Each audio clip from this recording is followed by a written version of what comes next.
It's a beautiful Monday morning. I'm Kelly Stewart, joined by Teddy Covers. We're going to go down the Sportsmemo opening NFL line report. But before we start, Teddy Covers absolutely crushing the NFL. 3-0 sweep yesterday, 71% on the NFL season. So we're going to give you guys out a promo code, Teddy100. You get $100 off Teddy's All Access Pass on sportsmemo.com.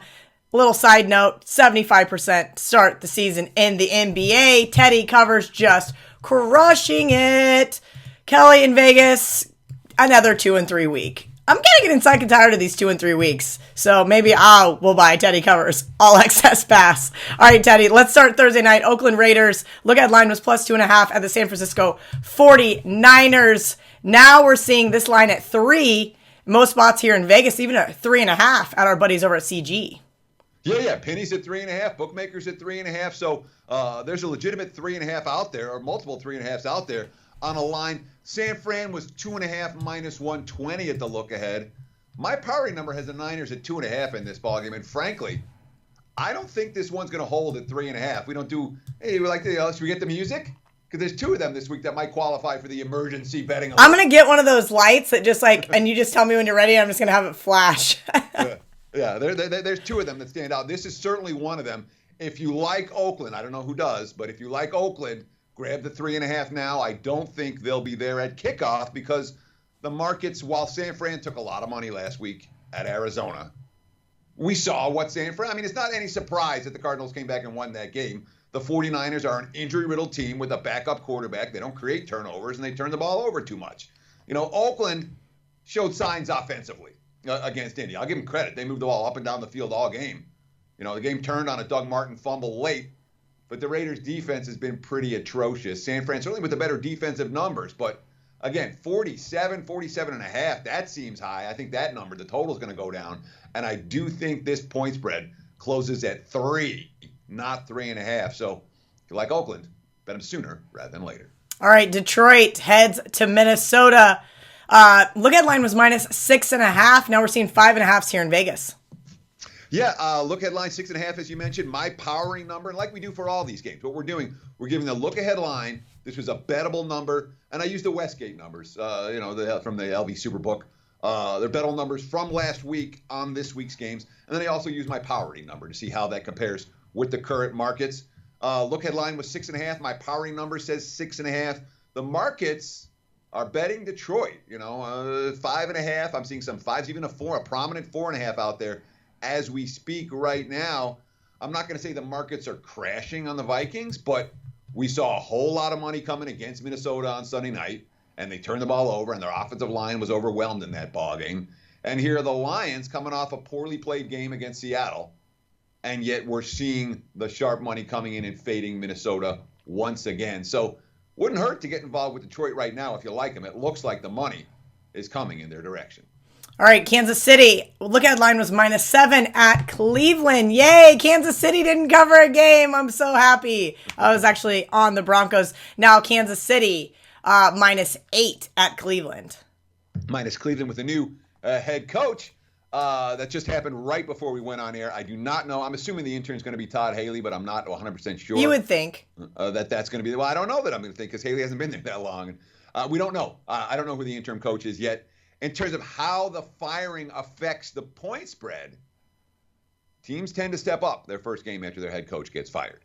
That being said, look headline was 7. My powering number is 7, and the markets are 8 right now, even though Kansas City didn't cover the point spread against Denver. And that came despite another 4-touchdown effort from Patrick Mahomes and all of that. If you're wondering, have the markets caught up with the Chiefs?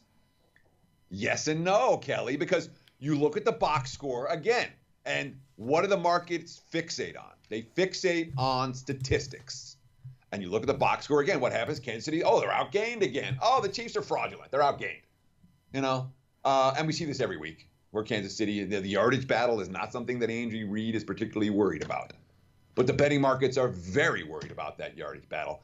The money won't come on KC here. The public will be on the Chiefs. The wise guys will be on the Broncos in this ball game. Money likely to come, and that means the big money more likely to come on Cleveland than it will on Kansas City. This is another one. If you like the Browns, find a +8 now. There's even eight's the prevailing number. You can even find an 8.5 if you shop around. But I would anticipate this line more likely to come down.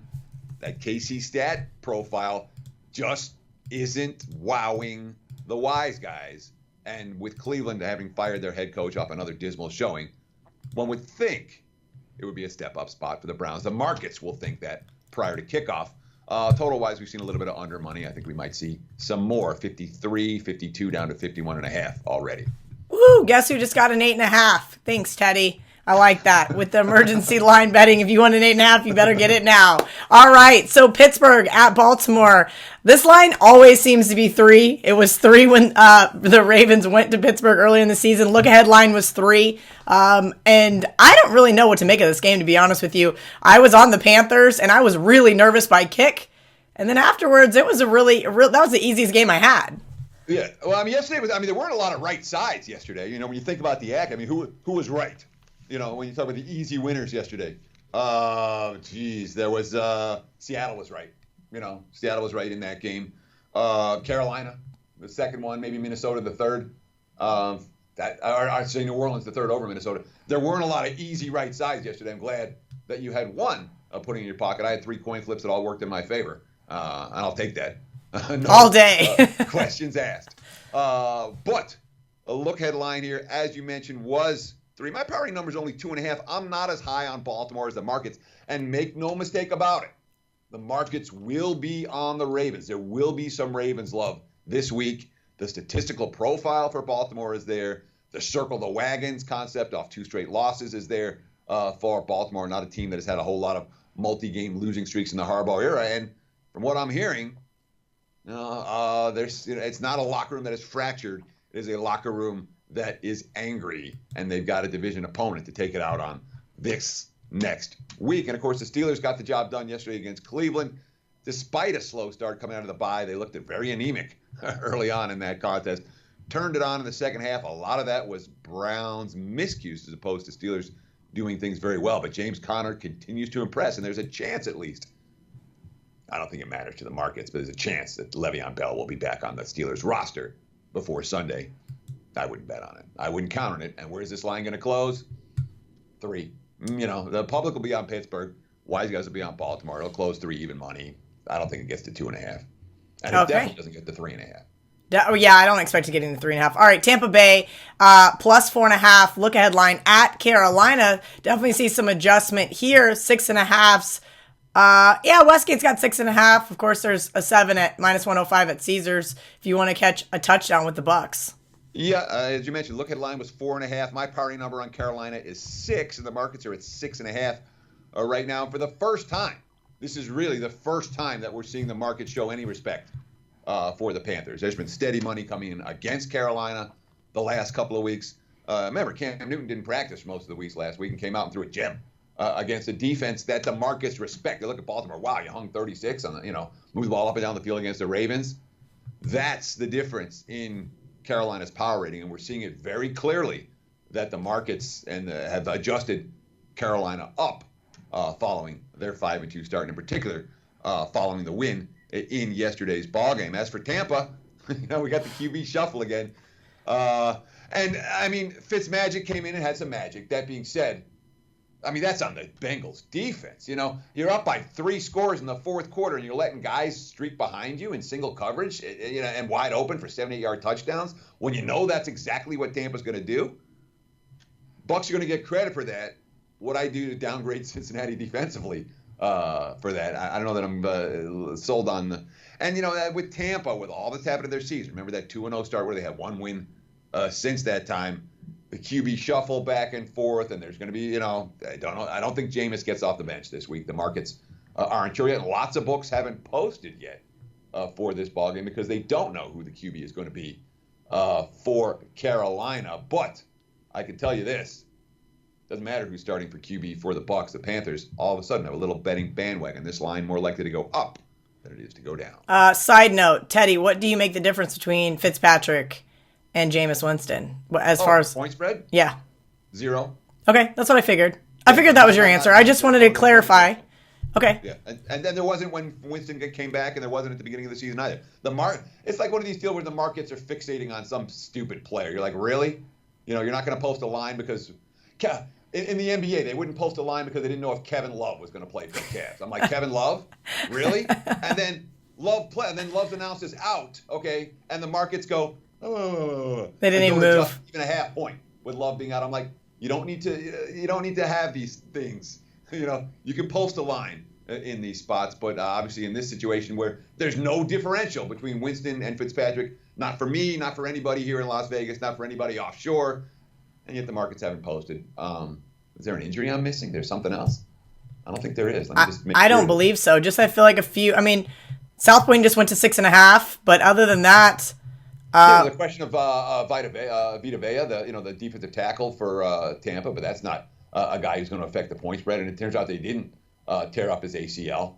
Captain Munnerlin's not keeping the game off the board either, question mark. Yeah, I can't tell you why this game's not up at half the books right now. That's interesting. This is a QB question, and the QB question to be determined is worth 0 to the point spread. So be it. Okay. All right, New York Jets at Miami. There was no look-ahead line because obviously Brock Osweiler is a little different than Ryan Tannehill. Now we see 3, and then there's a 3 minus 115 here in town, but not a lot of books have this one on the board either. No, this game is a very lightly bet so far. No look at my powering numbers, Miami minus 2.5. I've been a little bit off market on the Jets. It hasn't served me well the last couple of weeks. And the Jets, certainly, when you talk about the injuries to their receiving core, Darnold's getting all the blame for struggling the last weeks, but they didn't have Robbie Anderson. They didn't have Enunwa. When your young QB is missing his top targets, the offense isn't going to work quite as well. And Fangio and somebody shut them down. Miami's defense hasn't shut anybody down in weeks, off a rough showing. And the Dolphins, they feel... Remember, they got to a 3-0 start, and they're 1-4 since. They're 4-4 right now. They could be in the playoff race if they win this game. It's a Miami spot. The Jets are struggling, but defensively, the Dolphins have been very, very rough in recent weeks. A hard team for me to get the window laying points with. Where's this going? 3. I don't sense this game moving. If Tannehill does come back, we could see a 3.5 in this ballgame. But that's an if. And again, my powering number with Osweiler is 2.5. I do make a 1-point adjustment between Osweiler and Tannehill, and that adjustment might be a little bit short. Okay. All right, Atlanta Falcons. The look-ahead line here was Falcons catching 1 at the Redskins. The Redskins minus 1.5 in most spots. It did open 2, but obviously there's still some respected people that somehow like the Falcons. I told myself last week I was really mad that I did not jump on the Redskins. I was like, they're just not the same team on the road. And, of course, the Giants are still the Giants. Yeah, the money will come on Atlanta in this ballgame. There are 1.5s out there still for the Falcons. That number's going down. I wouldn't be surprised if it closes in the pick'em range. We've already seen some Falcons money, and it's a spot situation. Atlanta coming off the bye. They got the win to salvage their season. They went on bye. Now they're coming back, and it's a Falcons spot. And the Falcons, certainly the better quarterback, the much better offense. The Redskins won yesterday. And Adrian Peterson, he got the big touchdown run at the end where I didn't honestly think Peterson, that's how bad the Giants' defense was. That Adrian Peterson can scamper for 60-something yards because he doesn't have the speed to go 30. And I had a Redskins ticket in my pocket. It was a bet against the Giants, and that served my purpose. I don't think there are many other teams that Washington would have beat yesterday. They did not play well. And we're seeing it again and again. There's no downfield passing game here at all. So when the Redskins are trailing, they're going to get blown out like they did in New Orleans. Atlanta can put up points against anybody. Their defense has been spotty, but again, I expect the money to come on the Falcons, and I wouldn't be surprised if the Falcons make my card for next Sunday. All right, Chicago at Buffalo. No look-ahead line. No line posted here in Vegas right now. What did you make this game, Teddy Covers? Yeah, we've got my number right now going into Monday Night Football is Bears -5.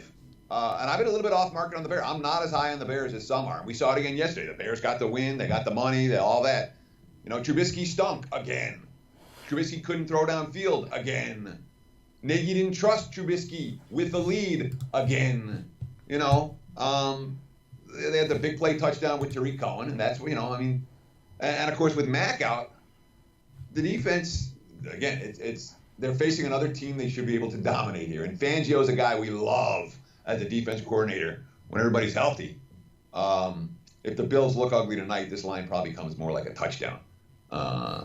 Maybe even more than that.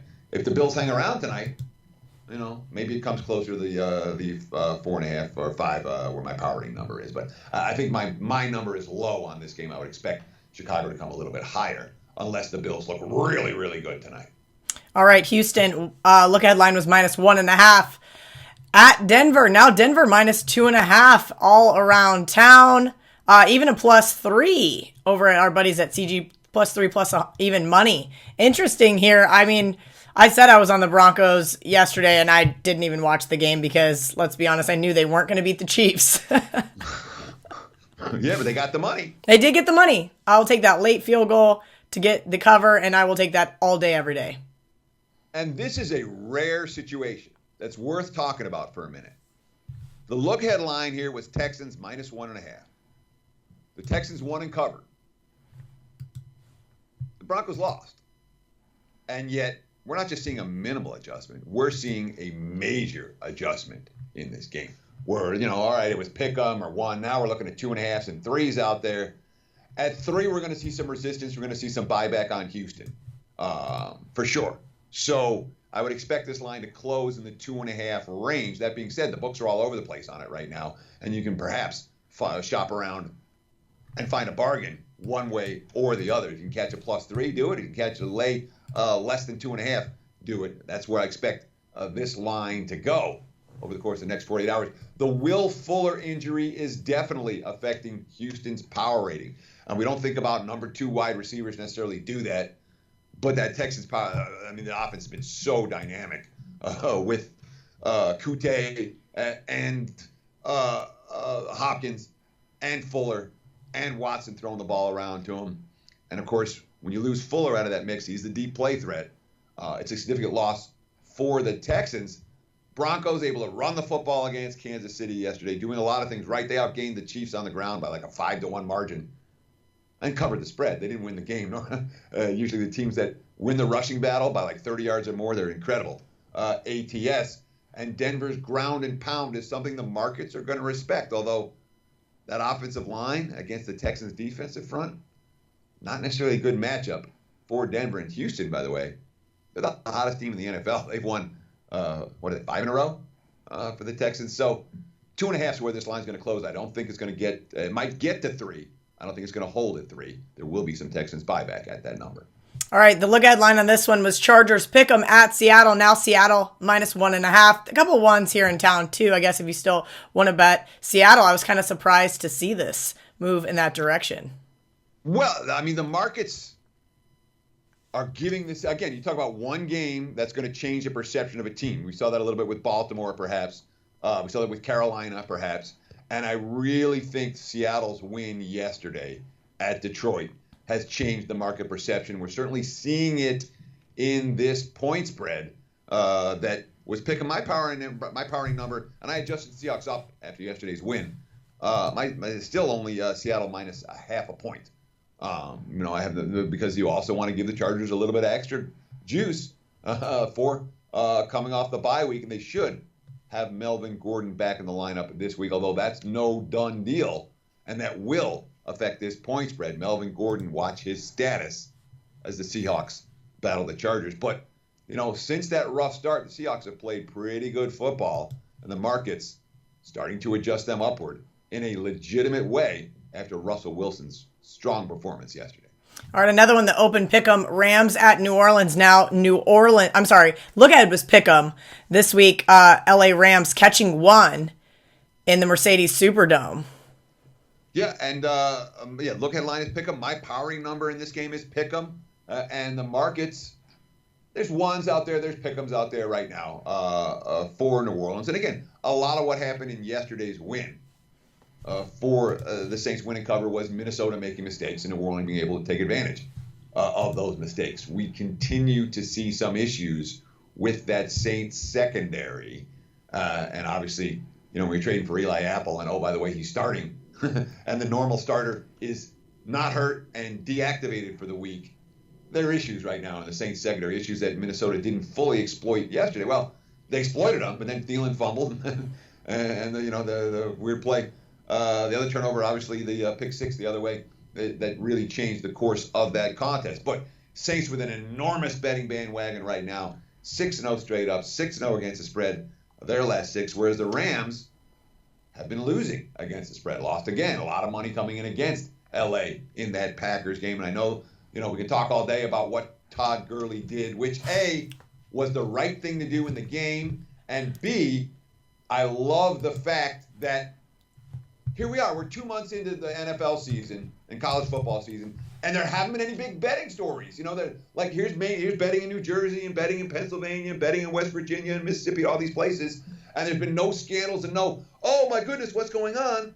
And yesterday we had one, and it was a good gambling story where Gurley says, I don't care about you fantasy guys, I don't care about you Vegas guys, I'm winning, making the right move for my football team. That's exactly what we want to hear as bettors. I don't ever want the guy to say, oh, I know what the point spread was. No, you play your game. We'll do our handicapping.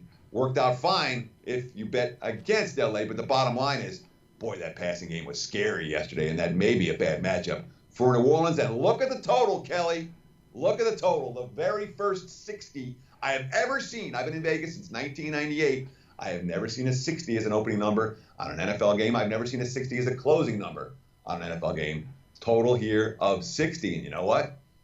I wouldn't bet the under with your money. The wise guys will be getting under here. You can count on it. They'll be betting some unders. The public will be betting over, and I'd rather be on the public side than the wise guy side when it comes to this total. All right, Green Bay was catching 7.5 at New England this week. Now 6.5 here in Vegas across the boards. I mean, I get it. Green Bay looked really good yesterday. I was holding a Rams teaser ticket, so I have a different opinion on Todd Gurley and his way of addressing the spread that he supposedly didn't know about until after the game. But that being said, was not fun for me 99% of that game.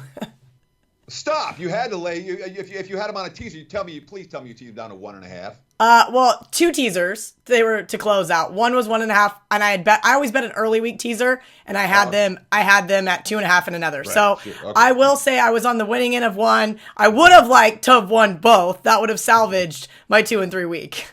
Sure. Unfortunately, that wasn't the case. That hook makes a big difference. But of course, proper teaser strategy is always taking your bigger favorites of more than a touchdown and teasing them down to less than a field goal. Look ahead line here for New England, 7.5. My powering number, New England, 6.5. I'm not sold on the Patriots defensively, 1 iota, which is one part of the reason why I'm not laying 2 touchdowns with them tonight. Don't get me wrong, I'm not playing Buffalo. It's an easy pass for me on Monday Night Football this week. But the Patriots defense has shown nothing in terms of the ability to slow down good offenses. And Green Bay, the mental miscues were there yesterday. The bad play call from inside the 1-yard line that resulted in the safety and the big momentum swing. Obviously, the kick return fumble in a game where Green Bay was going down to win that game. I mean, Aaron Rodgers, there was when they needed a field goal with 2 minutes, and they had a timeout left, and Aaron Rodgers. I mean, it was a done deal. The Packers were winning that game, and instead the kid fumbles the ball away, and lo and behold, shouldn't have taken it out of the end zone, and then you do that. Big. From a spot perspective, Green Bay, huge game in LA, now a huge game in New England on the other end of the country the next week. Not easy for the Packers, but if the Patriots win tonight, 59-0, this game's going to go 7. If they don't, I do think it stays below a touchdown, and I can tell you flat out that the wise guys are not going to be loading up on New England here. There was a lot of Green Bay money yesterday, and there may well be a lot of Green Bay money for this game. There won't be too much, but it's not going down to 4. But this line does not go to 7, unless the Patriots look phenomenal tonight. And even if they do, I still think it'll go 6.5. It can only, if you like the, well, some of this stuff, you're talking it out, you're thinking about it. It's not like we've rehearsed this 20 times and all that. With the Packers and the Patriots, I don't think the line goes to 7, but it's not like you have to bet New England now at 6.5. If you like them on Monday Night Football, 6.5 feels right. It just feels like the right number for this, even though the look ahead was 7.5. Green Bay did take all that money. All right, next Monday night, Tennessee at Dallas. The look-ahead line was Tennessee catching 4. Now Dallas minus 6.5 in most spots. You can still get some 6s around town if you need one. Yeah, I adjusted the Cowboys up a half point for Amari Cooper, and that made the point spread 4. Okay. Okay, we're seeing a little bit of irrational exuberance here with Dallas and what Cooper brings to the table. That being said, all right, they're coming off a bye and all of that. All right, so's Tennessee. And the Titans' defense has been really good. This total might well go down. We're looking at 41s across the board. They were open 42, 42.5, even with Cooper back in the lineup. Start money's come on this under, and I can understand it. I wouldn't argue with that concept. Although one would expect Dallas to chuck the football around a little bit more.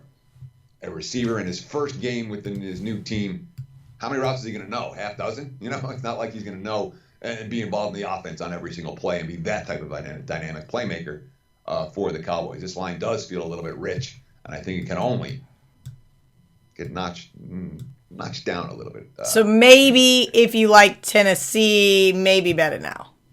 At 7, yeah, you can find some 7s right now. It's not going to 7.5. Bookmakers got a 7 right now.